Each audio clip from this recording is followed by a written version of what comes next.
It's my feel-good breakfast show.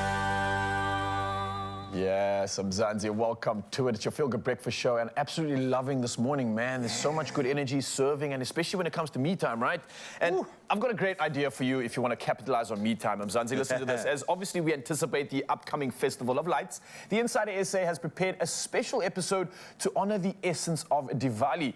Now, you can tune in tonight at 6 p.m. on SABC3 for an exclusive look at the Diwali festivities, from the latest in festive fashion to the most delicious of cuisines. Now, you can join Sohail Sigobin and others as they share their passion for cultural traditions and family.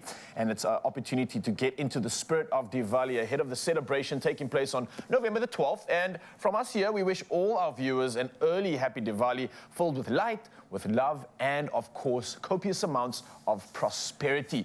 I absolutely love that time of the year, G, and I think this is going to be a really cool opportunity to really get an insight into, especially if we don't know anything about it, get educated and understand why it is such a beautiful time. And it starts with culture. The journey starts with cuisine. Yeah. It always does. That, like, whenever we go to a new place, that's how we plug in 100%. to the show, and that's how we get the history and the culture. Absolutely love that. So you get an opportunity to dive right in. Look, let's take a little bit of a turn here, because interesting things are happening around the world. Obviously, we're coming through serving as best we can, and this is something that I want to maybe pose to you and Mzansi, right? Imagine waking up to the ground shaking beneath your feet, a harbinger of a sleeping giant's potential awakening.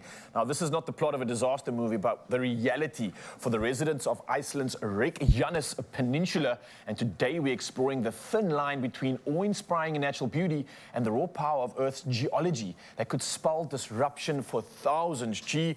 And we're talking about just that seismic surge that's been recorded recently. It's big, eh?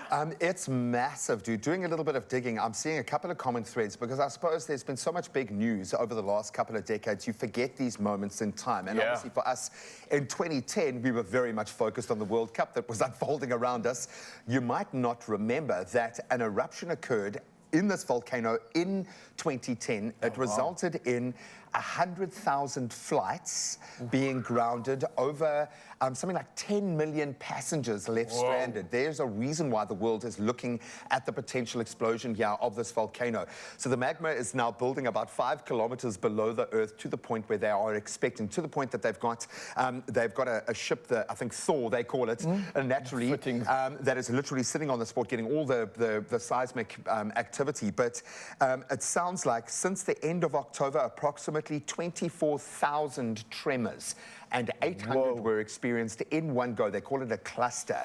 And this is why people are so scared. So there's 4,000 people living on that island. And we know that just about every kilometer in Iceland, there is a volcano and there is seismic activity. But it's obviously there is a massive evacuation that's going to be needed at the drop of a hat.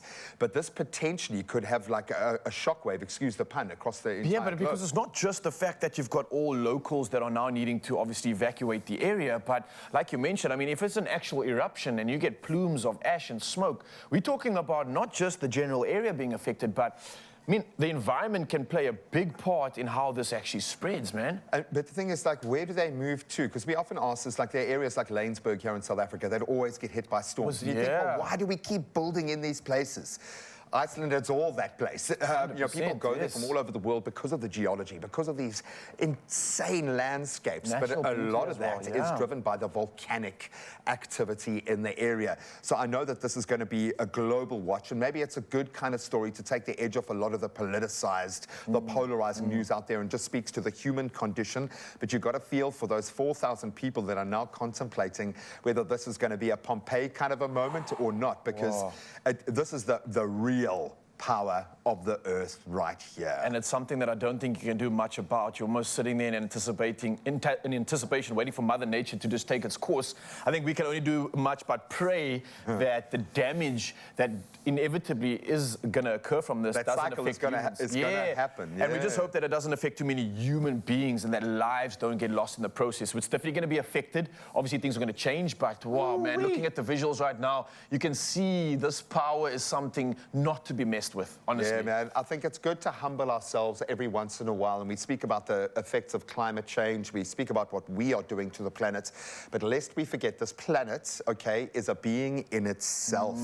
And at the moment, she is about to show the aggressive side. So it really does open some interesting doorways to be able to kind of think about the power of the earth right now, but also how far we've come in our emergency response, our understanding of science, our global connectedness, because this is one of those where we've got to set aside everything else and make a plan. But it's going to be hectic. I was thinking through this whole period, anyone who's ever gone to work in Iceland, I know Sean, one of our cameraman's mates, just left there, you earn an insane amount. Probably because you might be working on a volcano. It comes at that cost of the fact that you don't know what tomorrow is going to bring. But what we do know, though, Mzansi, is that we'll keep filling you in on all the latest when it comes to this story. Obviously, Iceland stands on alert. The world is watching with bated breath and reminded of our planet's unpredictable nature.